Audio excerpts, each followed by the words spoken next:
Monsieur l'abbé ? Monsieur l'abbé, je ne voudrais pas vous importuner trop longtemps. Et pourtant, voici des mois que je remets pour le faire. Pâques approche, et je voudrais pouvoir faire cette année ma communion pascale en paix complète avec ma conscience.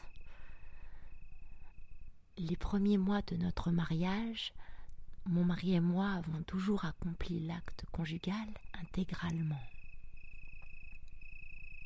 Si cet acte a été pour mon mari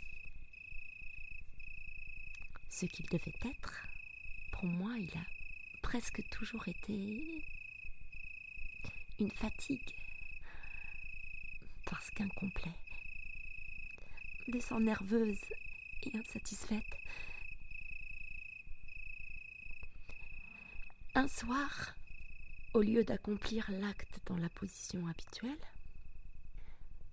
mon mari et moi nous sommes couchés face à face et l'avons accompli ainsi. Je ne sais comment vous exprimer mieux la chose. L'acte pour mon mari a été intégral, mais pour moi, tout en étant été entièrement satisfaite, je me suis demandé et me demande encore si ce n'est pas un acte frauduleux que d'agir ainsi. Je voudrais, mon père, que vous me compreniez bien. Pour mon mari, l'acte est complet. Et pour moi, en est-il ainsi? Il me semble que non. Au début, je n'acceptais cette façon d'agir que de temps en temps.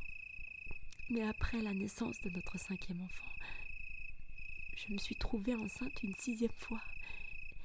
Et j'étais certaine d'avoir toujours accompli l'acte dans la posture que je vous indique.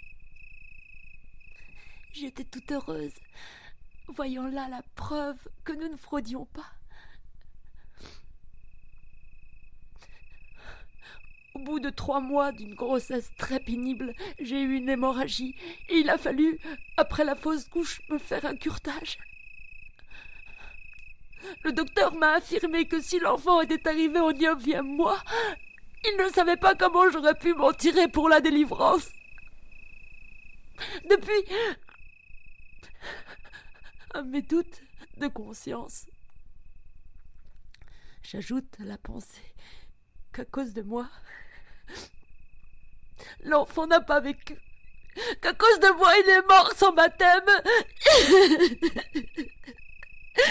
Et cette idée me fait mal.